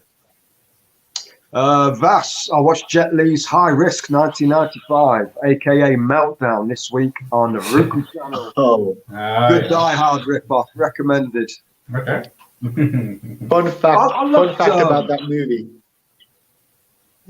Fun fact about that movie. The director of High Risk, which is a guy called Wong Jing, who makes these really exploitative horror comedy gangster movies in Hong Kong, and he had directed a film with Jackie Chan a couple of years before called City Hunter, and because Jackie Chan had said that he didn't like the movie himself, and he fell out with the director Wong Jing, and this movie, it was a kind of a take on a rip on Jackie Chan, where the character that Jet Li's looking after is this movie star who's supposedly supposed to be like doing his own stunts, but he's like a fake and he's a phony, he's a coward. It was pretty much based on Jackie Chan. And Jet Li had apologized later on to Jackie, saying that I'm sorry for making that movie myself, being in the movie. I thought, wow. Yeah, it was you really. Can't call Jackie Chan a fake. You see him being carted off into the ambulance at the end of every film, don't you? But they're showing the stunts that he was doing, and that one that was best was on that police story, that shopping centre where he goes around that fucking pole with the lights bursting all around. Real glass. Yeah, I've got one. Is it Hong Kong Cinema? Did The Hitman with Jet Li? That was one of his early films. That was a good one. That was his last, his final Hong Kong movie before he came to Hollywood for Lethal Weapon 4. That was his final movie at that time. I thought it was older than that. I remember Black Mask as well with Jet Li. That was a good one. That was fun. It was just brutal, really gritty and bloody. It was just a crazy. And the bad guy looked like a Ozzy Osbourne ripoff. It was just fun. Yeah. And then he did Romeo Must Die. Vass is saying, I watched Jet Li's High Risk. Oh, I've just read that one, bloody hell. Yeah. Matthew Benny, Dutch film buff. I put that movie on YouTube a month ago. That's the Kill Squad. Oh, the Kill Squad one, yeah. I'll have to go and check it out, Matthew. I'll have to go and check it out. But yeah, so that's the end of the comments. I think we're going to wrap it up there. We've been going just when you think it's the end. Yeah, there's lots. Lethal Weapon film. Oh, right. Fave gangster film. That is, very good question. I love that. Anyway, put up next to that cop car. There's a police 5-0. Oh, yeah. Doing that on the door, isn't it? My favourite gangster film. Untouchables. Brilliant film. I love the score and the ending at the train station. Yeah, Oh. yeah. And I'm going to say Pulp Fiction. Good choice as well. One of my favourites. Because you don't normally associate that with being a gangster film, do you? But it is about gangsters. Or would you class Heat as a gangster film? Yeah. That's more of a crime thriller. I was a crime drama. Because that's Organised crime, isn't it? Nice movie. But you can't beat the classic Scarface and films like that. I think Scarface is awesome. For me, it's a toss-up between Goodfellas and The Godfather. Well, The Godfather probably is my all-time favorite film, just in terms of like the story, the acting, and everything is just done absolutely, and the direction. It's a masterpiece. Classic. Marlon Brando was great, and that the only trouble, it just dragged on a bit too long. I think they could have cut about an hour out of it and made it a lot. I loved it. I thought it was great because if you've read the novel had some arcs in the actual story which they did not actually take out. They did not include in the film because it would have been a hell of a lot longer. But then I thought it was actually a well-written film, and definitely in terms of character development. I mean, Michael Corleone's development in that film, how his character changes from an outsider to the mafia, and then all of a sudden becoming the head of the organization. Everything, thematically, everything that film was it's perfect. I would say it's just there's no faults with it. Yeah, it's got the immortal one-liner as well. I'm going to make him an offer they can't refuse. That's brilliant. I'm going to make him an offer. Does Stallone say that, did he? No, apparently, did he have cotton wool or something under his bottom lip when they're filming that? He did. He put him over here on his cheeks. Yeah. Was it there? Yeah. We're going to make them an offer they can't refuse. I can't do it. There you go. The Dutch film buff is saying, and I'll always like to recommend a classic action movie almost no one seems to know anymore during these action movie streams. Stone Cold. Stone Cold's awesome. I've not seen it. Who's in it? Go to the next comment. I think, Dutch is next comment. Brian Bosworth and Lance Henriksen. Brian Bosworth infiltrates a biker gang led by Lance Henriksen. I like a bit of shenanigans. Big Lance. Lethal Weapon Region 2. One fight scenes are a lot better uncut as well. Yeah, definitely. There's so much. They've cut whole scenes out. When they throw Riggs into the river or sea, whatever it was, and he finds Patsy Kensit down there, you see him go back and kill those guys. You never saw that before, did you? No. You never saw it on VHS or anything like that. Mr. Bones, love that movie, Dutch. Oh, look who's here. Carlos, Eastwood fan for life. Thank you very much for joining, my friend. I didn't know you started live streams. Is this a regular thing on the channel? Just tuned in. It's still new. This is second episode. I'm doing it. It's called YouTubers Unite, and I'm trying to basically connect other YouTubers and spread a bit of love amongst the community and get recognition for smaller channels. So that's why I started doing this. Thank you very much, Carlos, for tuning in. Carlos is a YouTube veteran. Right. The uncut Lethal Weapons in England are still cut, unlike all other Region 1 USAs. Right, I'm defo. Right, I'm defo. Feel her eyes burning holes in the back of my head.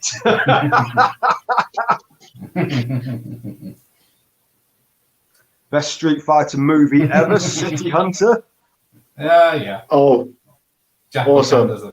It's when he does a funny Chun-Li. Jackie Chan as Chun-Li in one segment. It's sexy. It's hilarious. It's a funny movie. Dutch Film Buff is saying hello to, I keep calling him Dutch Film Buff, I should be calling him Raymond. Saying hello to Carlos, Eastwood fan for life. Matthew Binney is saying, have you seen 2019 After the Full of New York? 80s movie. I haven't. Yeah, I think it's one of those apocalyptic New York movies, isn't it, from the Italians in the early 80s, I think. All right. No, I've not seen it. Eastwood is saying, I like a Dutch movie fan. Mine is Goodfellas. That's a good shout as well. Very good shout. Love that movie. Love Goodfellas. I'll tell you another one as well that people don't seem to mention much is Casino. I think that's great. That's a brilliant film. That is such a great movie. Brilliant movie. So fast-paced and so cool. Amazing. Yeah. All there for viewers, I've been liking his comedy stuff on that channel. We'll tune in next time for sure. Thank you very much, Carlos. Thank you. Thank you. Casino. Oh, hey, James just said it as well. Yeah, Casino is a good one. Not many people mention that. Mm. Godfather is the best one in the genre, but Scarface and Goodfellas I'd watch a lot more, definitely. As I said, I just felt... Yeah, I've watched Scarface more times than I watched Goodfellas than Godfather, definitely. And same with Goodfellas. I've seen that movie more times than I've watched The Godfather. Yeah, I love Scarface, and I love Cleto's Way as well. I thought that was really good. Carlitos Way is brilliant. Yeah, that is a really good movie. He's gone again. It's gone. Oh, yeah. You'll have to check out Tony's channel, Sid. He does a lot of real life gangster videos as well. And they're in the pipeline as well. Have you seen 2019 After the Fall of New York? Oh, right. Yeah, that's the respell one. Great idea. You're doing live streams. You've got the right personality and you have fun within the community. I do certainly try. I'm still relatively new myself. I've only been doing this for 9 months. So, yeah. Mad Max 79. Absolutely. That is a great one. Although I preferred number 2. I thought that was a bit more brutal than the first one. Road Warrior was definitely the best one. Yeah. Yeah. Number 3 was a bit with Tina Turner. I thought that went a bit. Yeah. And the Tomorrow Children. Yeah. Oh. I just thought it was unnecessary. Everybody keeps raving about the new Mad Max, but I didn't like it. I thought it was great. I mean, in terms of like the narrative of it, it was so much fun to watch. It was just wow, it was just large scale, and it was more about Furiosa than it was about Max. But overall, I thoroughly enjoyed it.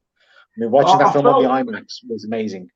It should have been Charlize as the main character because it seemed to focus on her. And it was missing the blood. There was no blood in it at all. That could be to do with the whole MPAA rating thing, perhaps. Yeah, there wasn't much violence or blood in it, but overall, I thought the movie was fun to watch because it brought back to the whole, because there was no CGI used for any of the action sequences in that film, and it took back to like the whole, practical effects, and that's what made great action movies from back in the day. It was good because it was impressive to see that they were doing these big set pieces, action sequences with cars and explosions instead of just green screening everything. Thank you. Oh, he's back again. Windows. Yes, he's back. We're just talking about Mad Max. I caught a bit of that, yeah. Yeah, the Dutch film buff has got to go. You guys were awesome. Got to go. Also, bye to Matthew, Carlos, and the rest of the chat. Take care. Carlito's Way and Donnie Brasco. Love those ones too. Anything with Pacino in is great. He's one of my favorite actors. In fact, I think he is the world's best actor. I've always likewise. The film that did it for me, that solidified him as the best, was Heat. I just thought his performance in that as the sort of obsessed cop was just amazing. He just oozed charisma in that film. I thought his performance in Dog Day Afternoon, that was just absolutely amazing. Yeah, it's probably one of the best, like, simple concept movie based on a true story, but the way that it was done is just, it's a brilliant movie. You watch it now, even by today's standards, it's just, there's not that much that goes on, but it's just so involving, and I love that movie. Yeah, and Serpico as well is a good one. That was Serpico's great. Yeah. Sidney Lumet, yeah, definitely. I've had Casino on my mind because last night in Soho's Clothing reminded me a lot of Sharon Stone's wardrobe in that. I've not seen Last Night in Soho. John from Man of Movies was saying how great it was. Carlito's Way, you know the score. I certainly do, my friends. I certainly do. Don't trust Benny Blanco.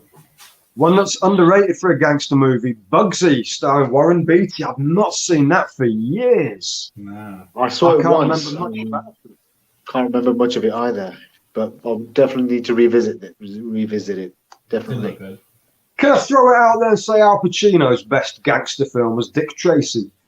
Brought him back to the mainstream, at least. Yeah, absolutely. True. Actually, it was Steve Love that made him that kind of saved his career from his slump. Yeah. Jamie Hart saying, would you consider True Romance a gangster movie? I love that one. I do. It was a gangster gangsters film, in it, isn't it?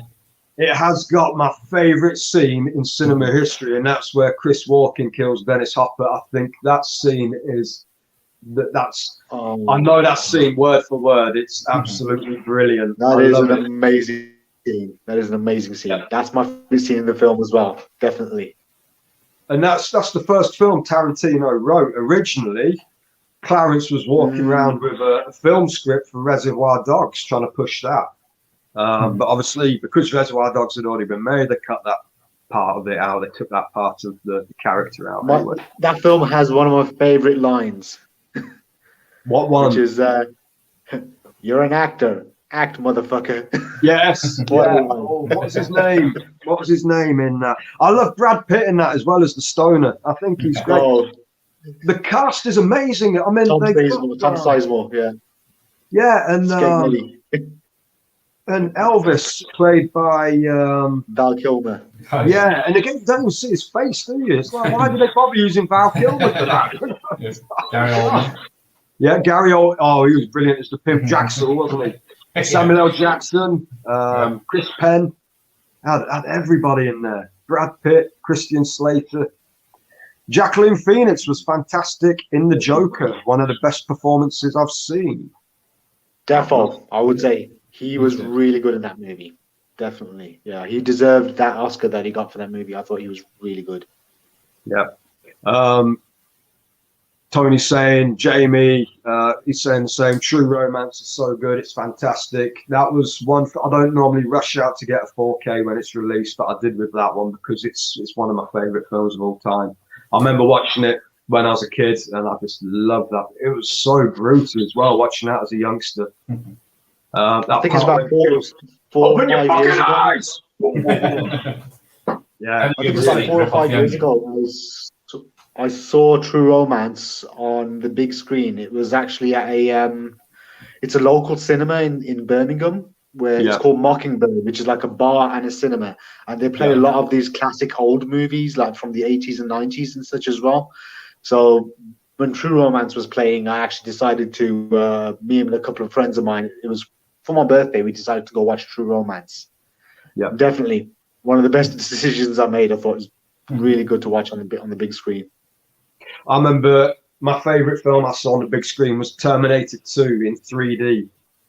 Same here. Awesome. I saw that as well. Because that's one of my best action films ever. That is my favourite action movie of all time.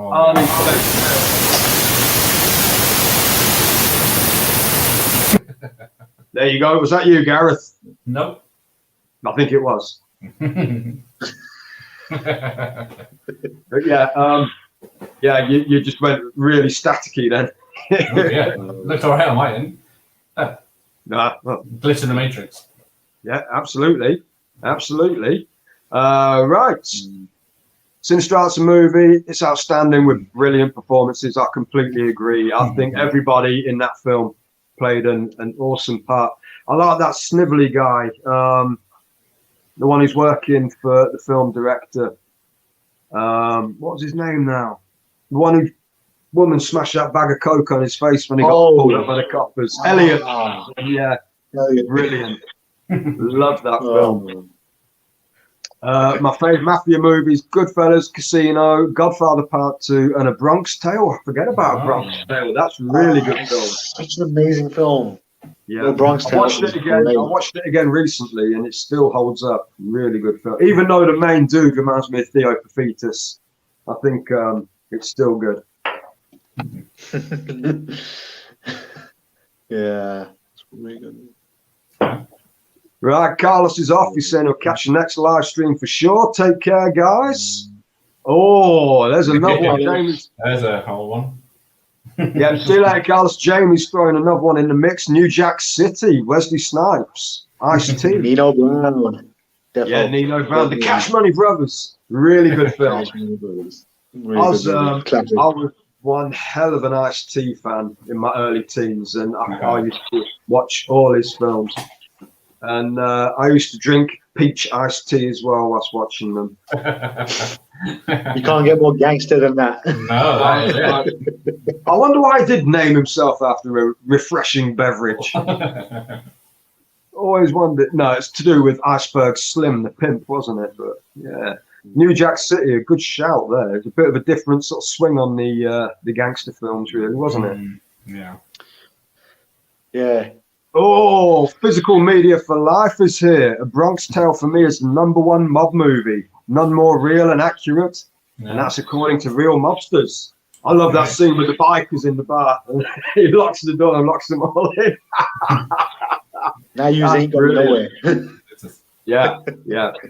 Absolutely brilliant. You seen Robo Warriors, 90s film? No. Sounds awesome.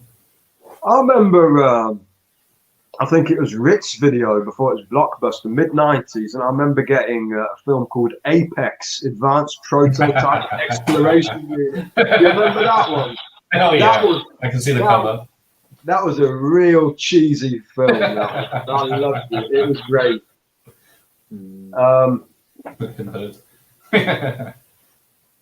Leprechaun in the Hoods, yeah.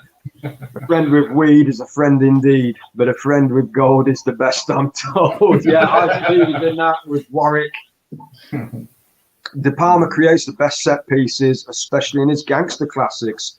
Well, I think so. Scarface being one of my favourite of his. Untouchables. Yeah, Untouchables with Big Sean, God bless him. And Carlito's Way as well. Defo. Yeah. Oh, yeah. The end where John Leguizamo, which Benny Blanco from the Bronx gets him. That was like the biggest kind of Little like. bastard. Oh, no. Benny Blanco from the Bronx. Yeah, really good. Speaking of Sean Connery, No. when he was younger, he said he found his niche in life. She was in the back garden playing with. Yes. Sean Connery, a book fell on his head once. He said he could only blame his shelf. I spoke to Sean Connery once. I said, what time are you getting to Wimbledon, Sean? He said, about 10ish.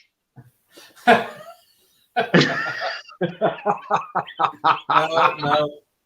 Okay. But yeah, okay, enough of the crap Sean Connery jokes. Playtendo guys here. How's it going, my friends? Great to see you live. Fantastic stream. Thank you, and thank you very much for joining in. A gangster movie that surprised me was Black Mass. Deep was amazing as a Whitey Bulger. I've not seen that one. Oh, yeah. Good movie. I'll tell you another one that never gets mentioned as well is King of New York. That's a good one. Oh, yeah. Oh, brilliant movie. That is another brilliant movie. Underrated, but definitely a great movie. I love Chris Walken in anything he's in. And I'll tell you what, his funniest role, have you seen that film Mouse Hunt with Lee Evans? When he was the mouse jacket. Yeah, he's got a slight protein deficiency. Eating the bloody mouse dropping.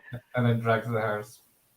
Right, guys, I'm back. Tony went to the shop for some beer. What's your thoughts on the new Ghostbusters film? Are you excited to see this? It's out next week.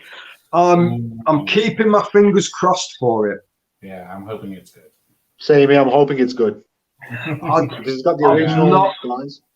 But I've not seen any of them in the trailer or anything. Are they just going to play small cameos? Because it looks like it's kids, and I'm just like, I thought they were going to go back to the whole sort of feel of the first one, but it looked like you can't recreate that feel of the first one, but I'll see how it is. Hopefully it's better than the reboot, but that they did. I'm going to wait until some of the reviews come in and see what people are saying. I want to know if Bill Murray, Dan Aykroyd, they've got decent sized parts in the film. But yeah, the reviews have actually been pretty good so far. Have they? I've not actually caught any yet. I don't like critic reviews. I like user reviews. I don't agree with critics. A lot of them have got hidden agendas as well, depending on who they work for as well. So, True. Undeparted, another good one. Yep. Jack Nicholson, if I believe. Yeah, there you go. Yeah, I know what you meant, Jamie. Jack Nicholson. My phone is ready to die. Decent movie. I'll catch you later. Great stream, lads. Right, I think we're going to chop it up there because we've been on for 2 hours nearly. So we're going to say goodbye. Thank you very much. I'm sorry for all the people still watching. There's still 7 people watching. We will catch you next time where I will be back with more guests. I would like to say very, very big thank you to Sid for joining me and Gareth, of course. And again, great for you guys to come on. And I hope to see your channels grow as well, especially yours, Sid, because you're very, very new still. So, yeah. Hopefully this has brought you some new people as well and brought a bit of interest to your channel. Okay. Gareth, I know you're a man of the community, but again, I'm hoping this brought you some more people as well. Right, so yeah, they're going as Really well. Great this. stream, yeah. All right. Good evening, everyone. Yeah, Katie, thank you very much, and thank you to everybody for watching. I will see you guys later. Goodbye. Bye.